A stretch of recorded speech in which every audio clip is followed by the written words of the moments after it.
Mateus 23, do versículo 1 até o versículo 3.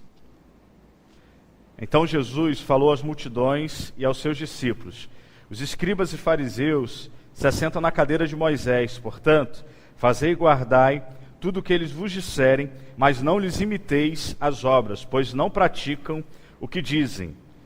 Voltem para o texto de Mateus, capítulo 6. Abram em Mateus, capítulo 6. Cuidado para não praticardes boas obras diante dos homens, a fim de serdes vistos por eles. Do contrário, não tereis recompensa de vosso Pai que está nos céus. Eu queria pedir a Milena para projetar uma imagem de uma mulher. Embaixo dessa imagem tem um linkzinho que é a reportagem. Eu queria ler um pedaço da reportagem, só para você ter noção do que essa mulher fez com o rosto dela. Só para você ter uma ideia, essa mulher tem 58 anos, e a primeira cirurgia que ela fez, ela tinha 22 anos. Foi troca de sexo. Hoje, todas as partes do corpo de Monique Allen são modificadas, e ela mesma afirma ser viciada em cirurgias plásticas.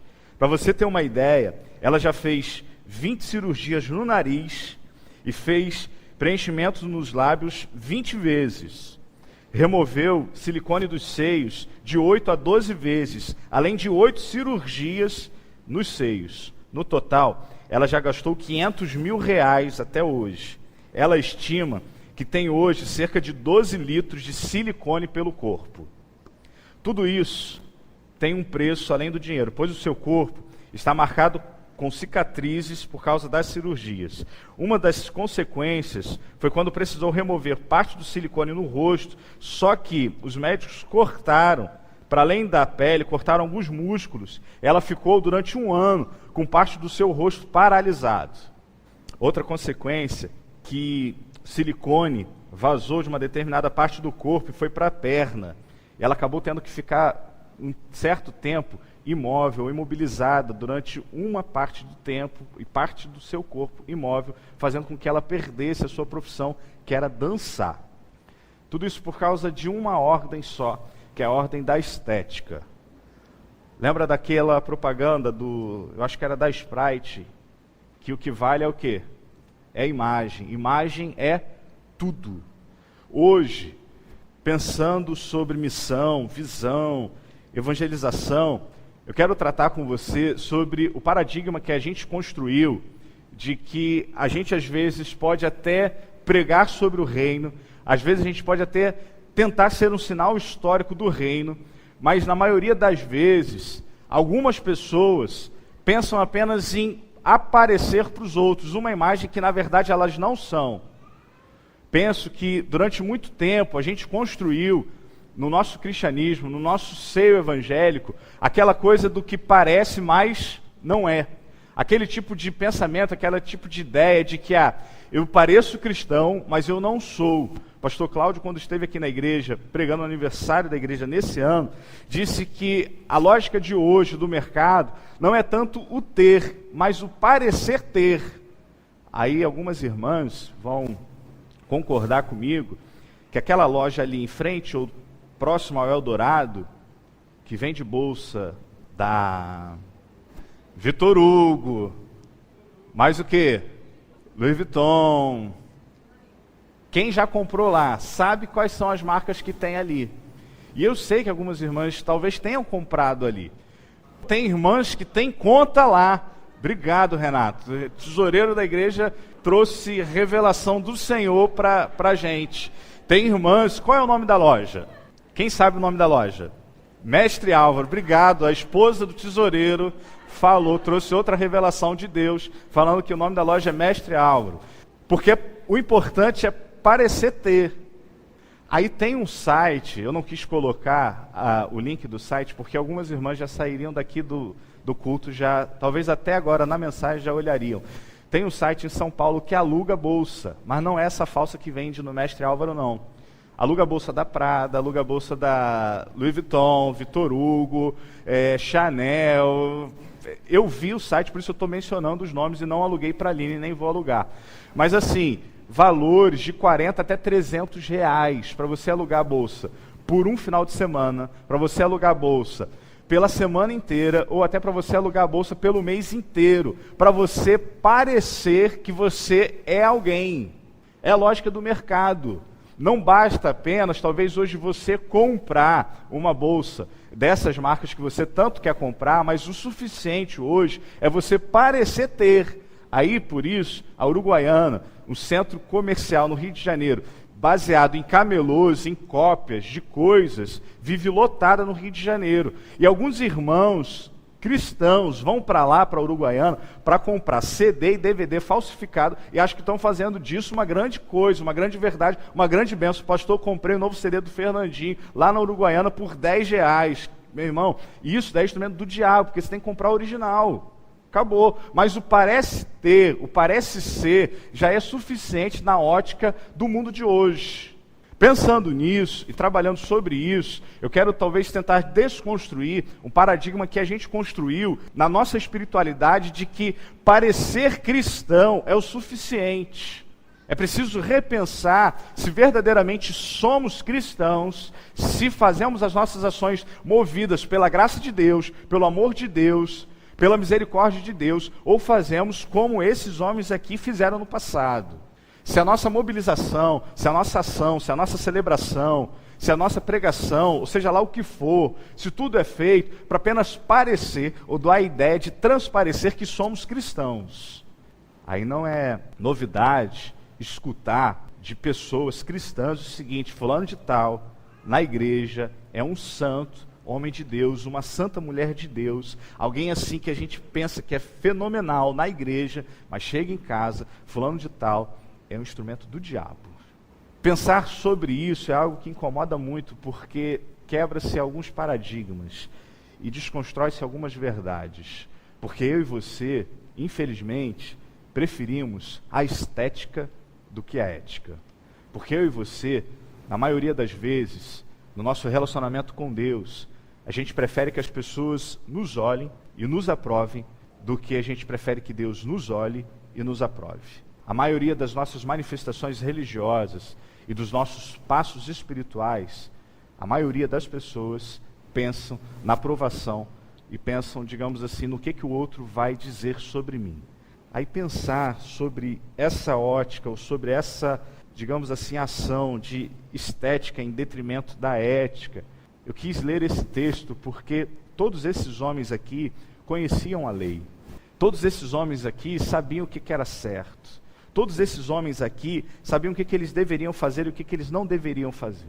Só que os caras até faziam, e faziam muito bem.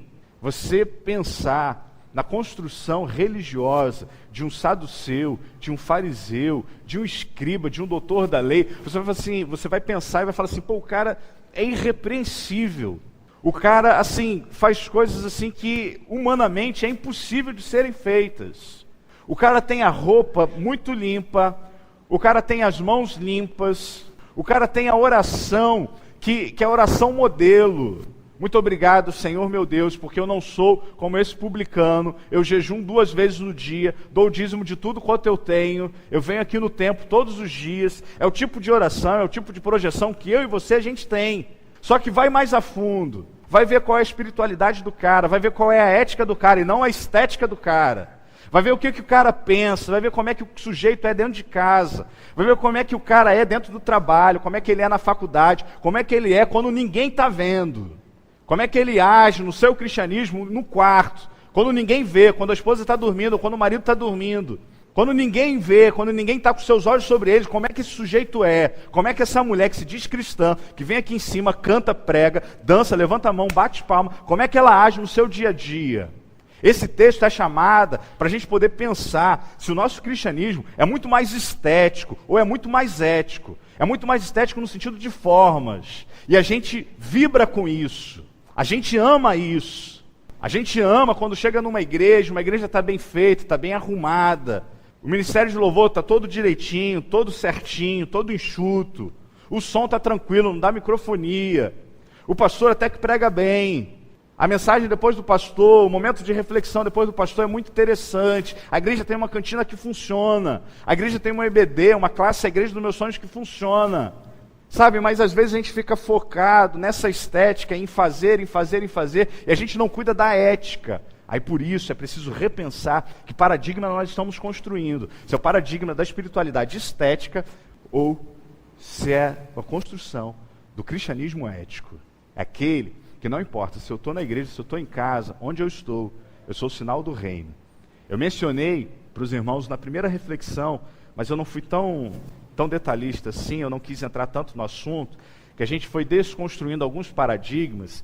Disse para vocês que a construção do paradigma de missões foi em cima daquela que você precisa pregar sobre o reino. Mas você não precisa ser sinal do reino, no sentido de que alguns missionários, primeiros missionários, entraram em países como o Brasil, como África e demais países sul-americanos e levaram a mensagem do Evangelho, mas levaram a mensagem do Evangelho sendo opressores, no sentido de que acabaram com a identidade do povo, acabaram com a personalidade do povo e mais, escravizaram alguns povos. Dentro daquela visão, como eu já trabalhei com vocês, sobre a teologia do racismo, construída por missionários americanos. Vale mais a estética do que a ética para algumas pessoas. Vale muito mais chegar na igreja perfumado, vale muito mais chegar na igreja com uma roupa bonita, com uma calça bonita, com um penteado bonito, com uma roupa nova, do que chegar aqui com o coração quebrantado. Essa é a ordem da estética. Vale muito mais a pena para algumas pessoas entrar por aquela porta com um sorriso estampado no rosto para que todos vejam, do que com o coração quebrantado no altar do Senhor. Sabe, aí Jesus nesse texto, ele fala assim, olha, os escribas e fariseus, eles se assentam na cadeira de Moisés, portanto eles fazem e guardam tudo o que eles vos disserem, mas não imitem as obras desses homens, não imitem o que eles fazem. Porque esses homens, eles praticam, ou melhor, eles não praticam o que dizem. Aí se você olhar o texto, você vai ver que Jesus, lá no versículo 14, ele fala assim, ai de vós, escribas e fariseus hipócritas, porque devorais as casas das viúvas e para disfarçar, fazeis longas orações. Ai de vós, escribas e fariseus hipócritas, porque percorreis o mar e a terra para fazer um prosélito, e depois de o ter desfeito, vós os tornais 2 vezes mais filho do inferno do que vós. Continua o texto comigo, no versículo 23. Jesus fala assim, ai de vós, escribas e fariseus hipócritas, porque vocês dão o dízimo da hortelã, do endro, do cominho, mas vocês omitem o que há de mais importante na lei, que é a justiça, a misericórdia, a fidelidade. Vocês são guias cegos. Vocês comem um mosquito, mas engolem um camelo. Ai de vós, escribas e fariseus hipócritas, porque vocês limpam o exterior do copo e do prato, mas por dentro estão cheios de rouba e cobiça. É a lógica da estética. E essa lógica da estética tem funcionado muito no Brasil. Não é à toa que a gente chegou a 40 milhões de evangélicos, sendo que 10 milhões não fazem parte de igreja.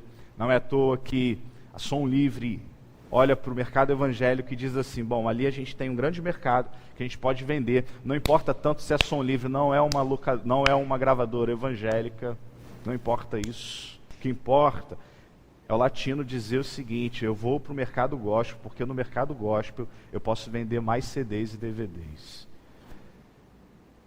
Lógica da estética, em que os partidos políticos hoje estabelecem as suas campanhas olhando para o mercado gospel, para o mercado evangélico, tentando talvez transparecer que tem algum fiozinho de evangelho para tentar convencer a gente. Lógica da estética, que o que vale é a imagem, imagem é tudo.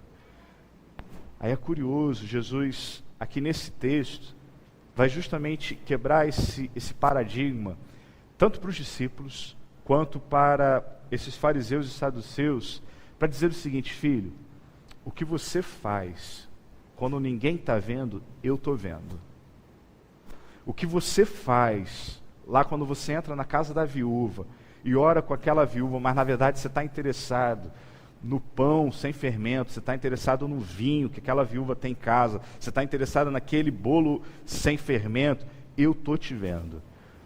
O que você faz em casa, que você não consegue conviver com a sujeira, e aí que você limpa a casa todos os dias, você lava os copos todos os dias, você lava as louças 2, 3, 4 vezes no dia, que você tem ojeriza sujeira, eu estou te vendo, porque você tem a ojeriza sujeira externa, mas por dentro você está imundo, eu estou te vendo. Lembro-me das falas de Jesus lá para as cartas no Apocalipse, para aquelas 7 igrejas, e há sempre uma qualidade de Jesus, e depois todas as cartas começam com uma fala, com uma frase: conheço as tuas obras. A gente brinca com Deus, a gente brinca ou tenta brincar com Deus, achando que Deus pode ser enganado quanto o nosso pastor, quanto o nosso ministro de adoração, quanto os nossos professores da EBD, quanto os nossos irmãos em Cristo. Jesus diz aqui, olha, eu conheço vocês, eu sei quem são vocês, eu sei que vocês dão dízimo, mas vocês não exercem a misericórdia, não exercem a justiça, não exercem o amor, eu sei quem são vocês. Por isso, surge para a gente uma oportunidade da gente quebrar esse paradigma e mudar a nossa vida de testemunho, não baseado, mas na estética, mas na ética, porque é aquele que está em secreto, lá no nosso quarto, aquele que está em secreto nos vê e conhece verdadeiramente quem nós somos. Talvez você até esteja aqui hoje, mas seu pensamento está longe, longe. Deus te conhece. Não adianta você transparecer para mim uma coisa que você não é, porque você vai me enganar facilmente. Você vai me enganar tranquilamente. Se você chorar no culto, eu posso olhar e falar assim, poxa, fulano de tal está quebrantado diante de Deus. Fulano de tal chorou na hora da mensagem, fulano de tal chorou na ministração do Júlio, chorou quando o Arthur tocou. Fulano de tal está chorando demais, então está quebrantado. Você pode me enganar, mas não pode enganar o Senhor. É esse paradigma que a gente precisa desconstruir, de que Deus olha para o nosso interior. Deus sabe se você verdadeiramente teve uma experiência com Ele ou não. Deus sabe se Ele é Senhor e Salvador da sua vida. Deus sabe se você o procura acima de todas as coisas. Deus sabe se você limpa mais o exterior ou se você vem aqui para a igreja para limpar o interior também. Deus sabe se Ele é a única razão da sua existência. Deus sabe se você o adora verdadeiramente. Deus sabe se você entrou aqui, o adora em espírito e em verdade. Deus sabe disso. Por mais que você levante as mãos, chore, feche os olhos, coloque a mão no coração, se quebrante, se ajoelhe, Deus sabe se a sua adoração é estética ou ética. Deus sabe se você se importa mais com a forma ou se você se importa mais com o conteúdo. E aí, se importar com o conteúdo, vai muito mais além do que chorar, do que levantar a mão, do que ficar em pé ou sentado, mas é o coração quebrantado diante do Senhor. Há uma sacada interessante do pastor Ed Renekiewicz sobre a queda de Adão e Eva, em que a pergunta de Deus para Adão não é uma pergunta geográfica, em que Deus pergunta para Adão, Adão, onde é que você está? Deus não sabia. Será que Deus não sabia onde é que Adão estava? Atrás da palmeira, atrás de uma árvore qualquer. Será que Deus não sabia? Sabia. Deus é onisciente, onipotente e onipresente. A pergunta de Deus ali é uma pergunta existencial. Onde é que você está? Onde é que você se perdeu? Onde é que você se perdeu? Por que você escolheu? Ou por que você permitiu que a serpente enganasse Eva e você comesse do fruto? O onde está não é geográfico, é existencial.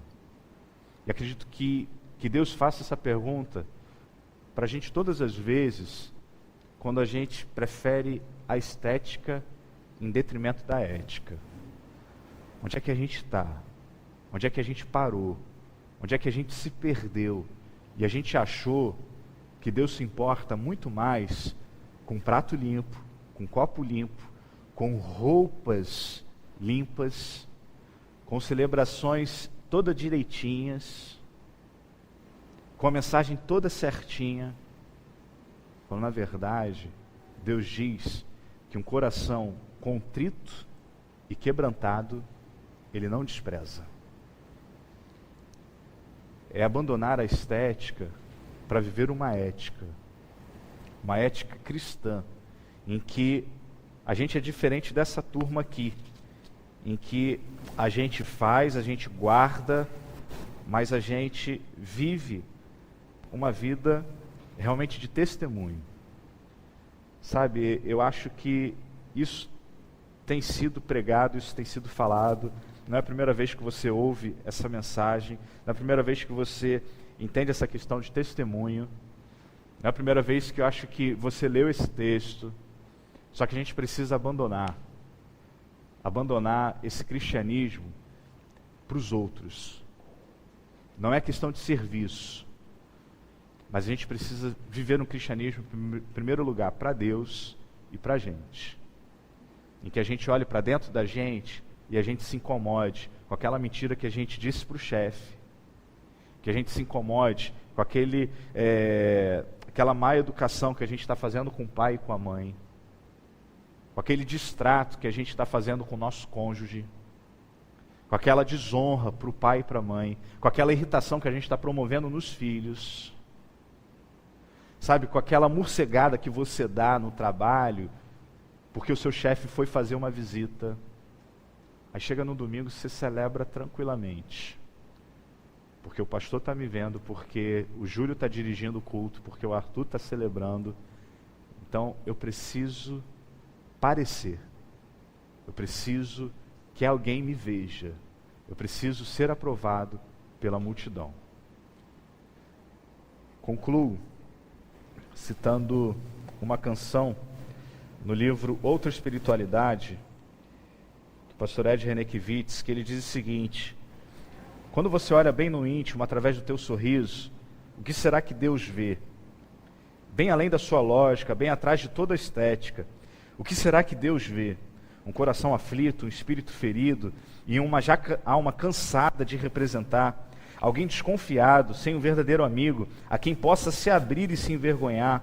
Quando Deus te investiga, bem no âmago da vida, lá no teu eu verdadeiro, é que Ele te quer por inteiro, transformar a tua essência num batismo de alegria e fazer você verdadeiramente livre para viver a sua vida. Sabe, a pergunta de Deus para Adão não foi no sentido de condenar Adão, no sentido de investigar Adão, mas é no sentido de reconciliar Adão com o próprio Deus. E a pergunta e a fala de Deus, de Jesus para esses homens, é no sentido deles repensarem que espiritualidade, que vida cristã eles estavam vivendo, mais de estética ou mais de ética. E essa canção vem fechar justamente isso. Quando Deus te investiga bem no âmago da vida, lá no teu eu verdadeiro, é porque Ele te quer por inteiro. Então, se você está sendo incomodado para viver uma vida cristã mais baseado na estética do que da ética, não fique incomodado com isso não. No sentido de que Deus está me questionando, Deus está me oprimindo. Porque se o Espírito Santo está te incomodando é porque Ele te quer por inteiro, não te quer pela metade. É impossível servir a dois senhores. Iremos amar um e odiar o outro. Por isso, entrega o teu caminho ao Senhor, confia nele, porque Ele tudo fará. Não venha para cá com o coração dividido. Não venha para cá pensando em agradar A, B, C ou D. Venha para cá para agradar ao Senhor. Mais do que isso, viva a sua vida lá fora para agradar ao Senhor. Viva a sua vida lá fora num cristianismo muito mais ético do que um cristianismo estético. Porque aí o seu levantar de mãos, o seu bater de palmas, o chorar, o seu ajoelhar durante o culto, não vai soar falso, Porque Deus, que sonda o seu coração, Ele sabe se você tem sido verdadeiro ou se você tem sido falso.